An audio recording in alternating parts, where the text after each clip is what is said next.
KCG, I'm Nick. And I'm Reagan. And we have your weekly broadcast for November 7th, 2014. The musical is coming up, and Nick Nightingale and Madison Smith bring you a preview video.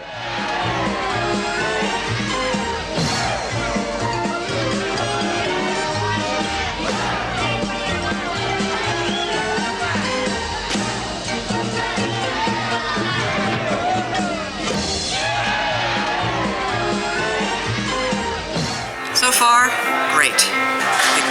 The students are doing an outstanding job.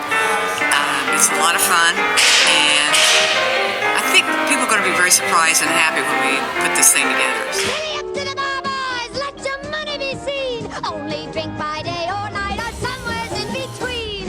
Belly up to the biggest set pieces that we have are the Western Town and the Saloon, which is, oh gosh, at least 15 feet tall, and double-sided, which is a first for me building sets. And the Denver Mansion that Molly owns is coming along nicely.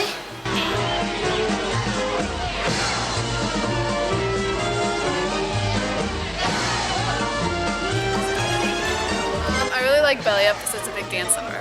I like myself and the scenes I'm in. Oh my lord. I like all the dances. I like it when the characters show their true strength. I like Happy Birthday because we got to tap.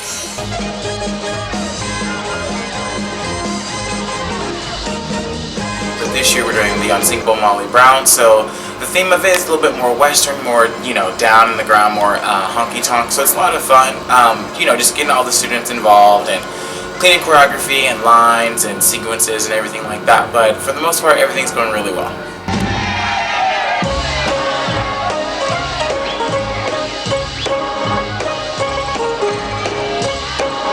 Things are falling into place nicely. So it's going to be a great show because I'm surrounded by great people.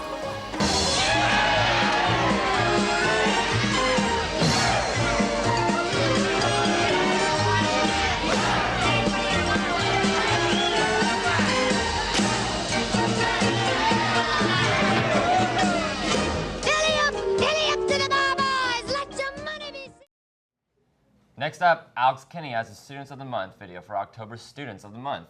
Congratulations to those students. Keep your head, don't be misled to waste it. Run away with me. Just run away with me. Run away with me. Just run away with me.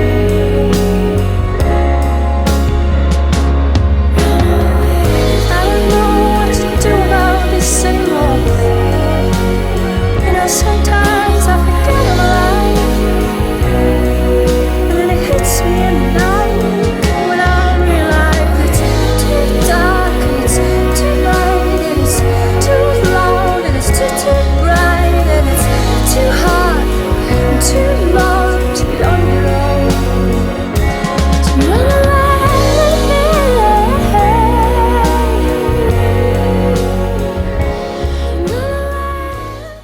Next up, Lacey and Allie have a video about Lauren Ralph. Spending 14 days in Argentina as a volunteer going with a medical mission trip.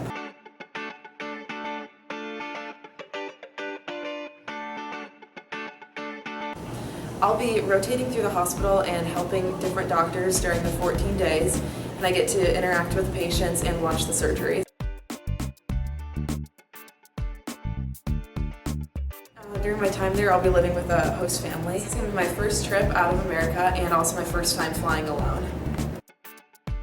I think this will be a good step towards my future because I want to do Doctors Without Borders as a career when I'm older and out of medical school and do missionary work, and this would just help me get involved in medical missions earlier.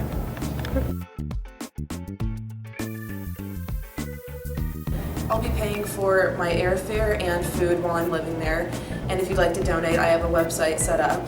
Right now, I've fundraised 10% of the cost of my trip, and I hope to be at 100% by March.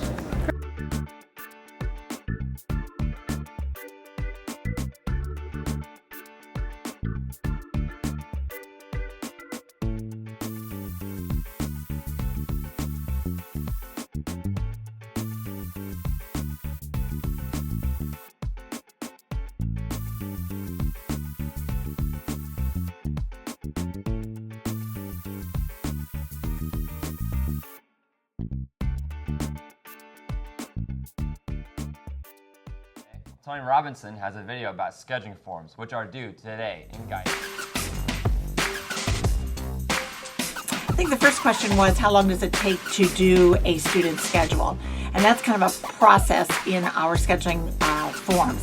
What we do first is all the students put in their course requests. At that time, Mrs. Ferguson, Mr. Bird, and myself sit down and look at the number of students who have signed up for particular classes, and we make decisions based upon that and teacher availability as to what classes we're going to be able to offer.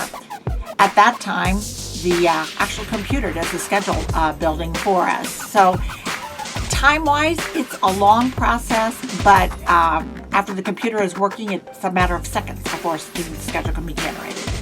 What is the most horrendous scheduling situation that you have had to deal with? Probably the toughest scheduling thing to deal with is when a student has all what we call singleton classes, when they're only meet one period of the day.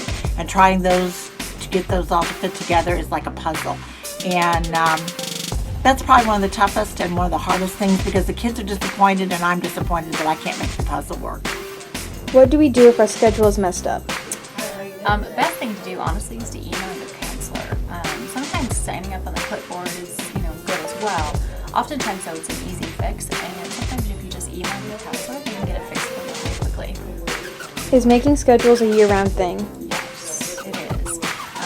We're starting the year with fixing schedules, with making sure everyone's schedule is correct, and then we have a little bit of downtime where we're not dealing with schedules. And then we're starting up in November with schedules for the next year. So it feels like right when schedules are complete, we're starting over and we're going at it again. It's going. What do you think about when you're making your schedule? I like to generally think ahead. So I plan not only for this year, but I also plan for next year. What is the most horrific scheduling experience that you have had?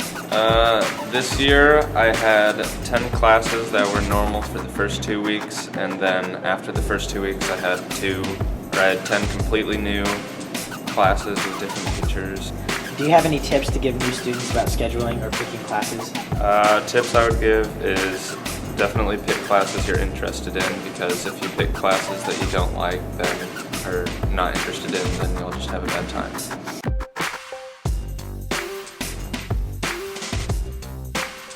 We'll close out today's broadcast with a preview of the girls' basketball season.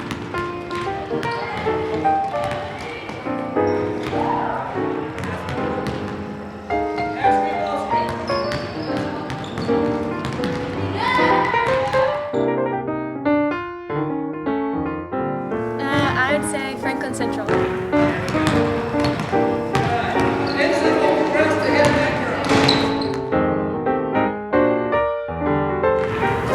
Hanging out with the girls.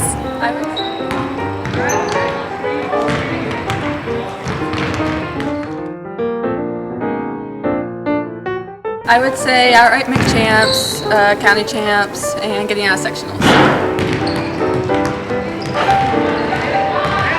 We have good team chemistry, and we've been playing together for a really long time, and we're very experienced.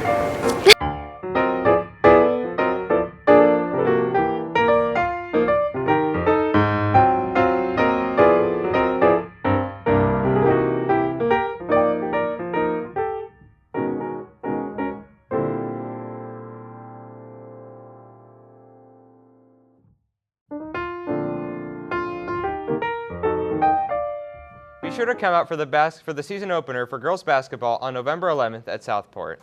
And that's all we have for you today, CG. Bye. Bye.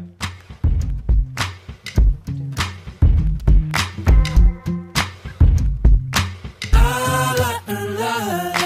met this girl late last year. She said, don't you worry if I disappear. I told her I'm not really looking for another mistake. I called an old friend thinking that the trouble would wait, but then I jumped right in. A week later returned. I reckon she was only looking for a lover to burn.